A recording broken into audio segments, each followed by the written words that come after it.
Igus, a German manufacturing company that is into manufacturing of high-performance polymers, unveiled a bicycle made from 90% plastic. It was launched on the occasion of the 25th year of Igus India and the 60th anniversary of Igus Germany. The Igus bike is made of recycled plastic waste, which are weather resistant, corrosion free, and require no lubrication. It has components such as ball bearings, drives, and freewheels that operate without oil. Interestingly, up to 50% of the bicycle's components are manufactured from recycled materials, including waste like fishing nets and shampoo bottles. Igus researchers are continuously working to increase this percentage, paving the way for a future where plastic waste becomes a source of raw materials. The week spoke to Thilo Schultz, the CEO of Igus, who gave interesting insights and plans of Igus with regard to the bicycle and how they plan to market and popularize it across the globe. What is so special about this bike? What has been, what kind of special innovation has gone into this bicycle? There are two main things that are innovative about this bicycle. So the first thing is obviously it's plastics, but we are using recycled plastics through roto-molding. So we are taking old fisher nets, shred them, and then we use them in a roto-molding machine to be very low cost. Second thing we have is we replaced all the typical metal components that are easy to rust, easy to get clogged and unusable. We changed them to be plastics components as well, made from high-end technical plastics. So for example, the metal ball bearings are substituted by plastics ball bearings that do not need any grease, or the drivetrain is made completely out of plastics as well. Current price is slightly over 100,000 rupees, but this is the price for the first small batch production. Once we scale, the price will go down significantly, and it will go down even further when we can produce in local markets like India. Right now, we're at a small-scale production in Cologne, Germany, that made 150 bikes. But our aim is to introduce these technologies in Germany and then copy it lower cost globally on all continents.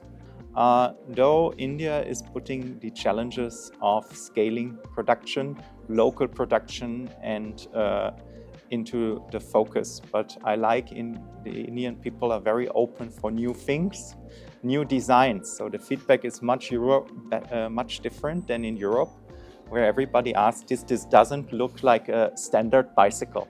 The Igus World Tour is a huge proof that a motion plastics bike from recycled plastic works. It's a great collection for us to get feedback and improve the bike further. And it's a celebration of our 60th birthday by driving 6,000 kilometers around the globe with zero lubrication. And the key idea is we visit customers that apply Igus products already successfully. We visit major sites and we visit development centers that focus on environmental friendly solutions. What kind of competition you face in this segment? Are there other manufacturers also having similar bikes?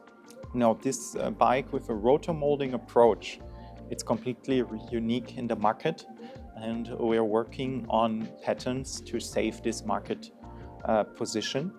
And we already applied successfully, and we have several more patents coming up to protect this idea. And then we can think about licensing the model further. So there is no direct competition on this low-cost roto-molding approach. We also did bike frames by injection molding. There is competition for that, but this is not the same low-cost approach that we work in India. The bicycle is currently on a global tour across 16 countries and arrived in India on the 27th of January. The world tour had officially started from the headquarters of Igus in Cologne, Germany. Over the next 1 year, the Igus bicycle will travel across the globe to showcase how plastic waste can be transformed into valuable resources for future urban mobility. The week also had a conversation with Deepak Paul, Managing Director of Igus in India, who dwelt at length about the company's plans for India. What would be the strategy of Igus for this particular bike in India? And what is your go-to-market strategy currently? This is a very interesting question. If I need to, the easy answer is it depends. But when we embark on this journey, we start our understanding of what Indian perceptions are around this bike.